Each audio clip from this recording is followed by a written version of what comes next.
আসসালামু আলাইকুম, স্বাগতম জানাচ্ছি বিবিসি নিউজ আন্তর্জাতিক সংবাদে। শুরুতেই সংবাদ শিরোনাম, এরপর বিস্তারিত। ইরানকে পৃথিবী থেকে মুছে ফেলার হুমকি ট্রাম্পের। গ্রিনল্যান্ড ইস্যুতে পিছু হটার সুযোগ নেই, হুঁশিয়ারি ট্রাম্পের।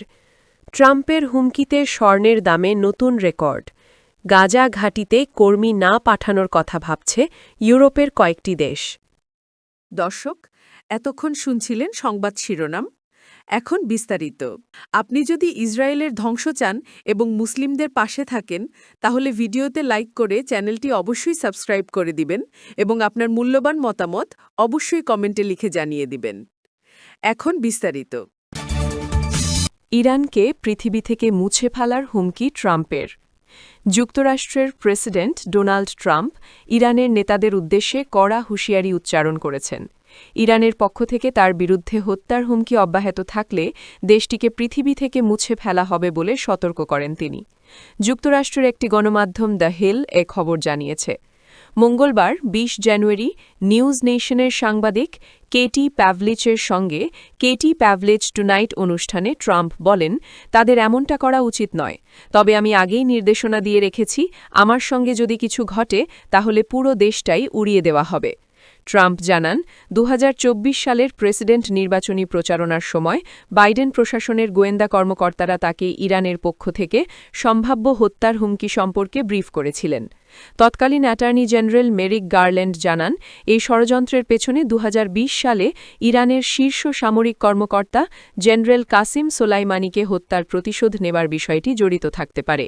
সোলাইমানি ট্রাম্পের প্রথম মেয়াদে যুক্তরাষ্ট্রের এক অভিযানে নিহত হন। গ্রিনল্যান্ড ইস্যুতে পিছু হটার সুযোগ নেই, হুঁশিয়ারি ট্রাম্পের। গ্রিনল্যান্ড দখলের পরিকল্পনা নিয়ে নিজের অবস্থানে এখনও অনড় মার্কিন প্রেসিডেন্ট ডোনাল্ড ট্রাম্প। সামাজিক যোগাযোগ মাধ্যমে দেওয়া এক পোস্টে তিনি বলেছেন, এই সিদ্ধান্ত থেকে পিছু হটার আর কোনো সুযোগ নেই এবং যুক্তরাষ্ট্রের জন্য এটি অপরিহার্য। হোয়াইট হাউসে এক সংবাদ সম্মেলনে ট্রাম্পকে প্রশ্ন করা হয়, গ্রিনল্যান্ড দখলে কতদূর যেতে রাজি আছেন। জবাবে তিনি বলেন, সময় হলে আপনারা ঠিকই জানতে পারবেন। এমনকি দ্বীপটি দখলে সামরিক শক্তি ব্যবহারের সম্ভাবনাও নাকচ করে দেননি ট্রাম্প।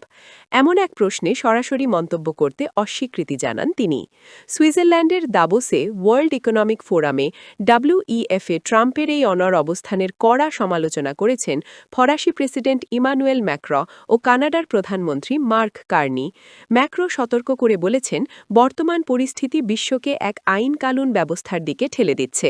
মার্ক কার্নি বলেছেন, অতীতের সেই চেনা বিশ্ব ব্যবস্থা আর ফিরে আসার সম্ভাবনা নেই।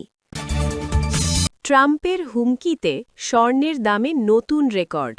আজ ২১ জানুয়ারি এশিয়ার শেয়ার বাজার মিশ্র রকমের দেখা দিয়েছে, আর স্বর্ণের দাম নতুন রেকর্ড স্পর্শ করেছে। মার্কিন প্রেসিডেন্ট ডোনাল্ড ট্রাম্পের গ্রিনল্যান্ড নিয়ে শুল্ক হুমকির কারণে বিনিয়োগকারীদের মধ্যে উদ্বেগ তৈরি হয়েছে। খবর এপির। মার্কিন ফিউচারগুলোতে দেখা গেছে, মঙ্গলবার ওয়াল স্ট্রিটে বড় পতনের পর বুধবার কিছুটা উত্থান হয়েছে।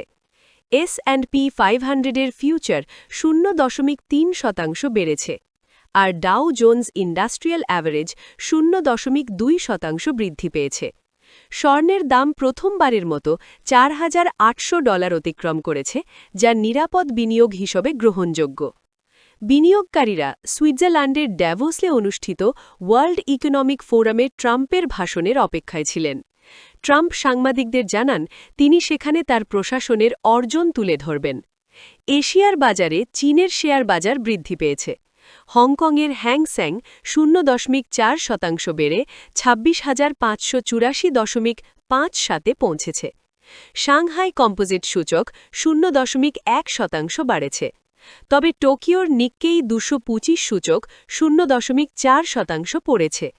জাপানে অভ্যন্তরীণ এবং ভূ-রাজনৈতিক অনিশ্চয়তার কারণে বাজারের ওপর চাপ রয়েছে। গাজা ঘাঁটিতে কর্মী না পাঠানোর কথা ভাবছে ইউরোপের কয়েকটি দেশ। বেশ কয়েকটি ইউরোপীয় দেশ গাজার জন্য মার্কিন নেতৃত্বাধীন সমন্বয় কেন্দ্রে কর্মী পাঠানো বন্ধ করার কথা বিবেচনা করছে, কারণ তারা দাবি করছে যে এটি যুদ্ধবিধ্বস্ত উপত্যকায় সাহায্য প্রবাহ বৃদ্ধি করতে বা রাজনৈতিক পরিবর্তনে ভূমিকা রাখতে ব্যর্থ হয়েছে। কূটনীতিকরা এসব তথ্য জানিয়েছেন। গাজায় যুদ্ধবন্ধের জন্য ট্রাম্পের পরিকল্পনার অধীনে অক্টোবরে দক্ষিণ ইসরায়েলে বেসামরিক সামরিক সমন্বয় কেন্দ্র সিএমসিসি প্রতিষ্ঠিত হয়েছিল। এটিকে ইসরায়েল হামাস যুদ্ধবিরতি পর্যবেক্ষণ, সাহায্য প্রবেশের সুবিধা প্রদান এবং ফিলিস্তিনি ভূখণ্ডের জন্য যুদ্ধ পরবর্তী নীতিমালা তৈরির দায়িত্ব দেওয়া হয়েছিল। জার্মানি, ফ্রান্স, ব্রিটেন, মিশর এবং সংযুক্ত আরব আমিরাত সহ কয়েক ডজন দেশ গাজার ভবিষ্যৎ নিয়ে আলোচনায় প্রভাব রাখার জন্য সামরিক পরিকল্পনাকারী এবং গোয়েন্দা কর্মকর্তা সহ কর্মীদের কেন্দ্রে পাঠিয়েছিল। কিন্তু ৮ জন বিদেশি কূটনীতিক রয়টার্সকে জানিয়েছেন, কয়েকটি ইউরোপীয় দেশের কর্মকর্তারা ক্রিসমাস এবং নববর্ষ ছুটির পর থেকে গাজা সীমান্তের কাছে অবস্থিত সিএমসিসিতে ফিরে আসেননি। বেশ কয়েকটি দেশ কেন্দ্রটির উদ্দেশ্য নিয়েও প্রশ্ন তুলেছিল। এছাড়া এক পশ্চিমা কূটনীতিক এটিকে ডিরেকশনলেস বলে বর্ণনা করেছেন।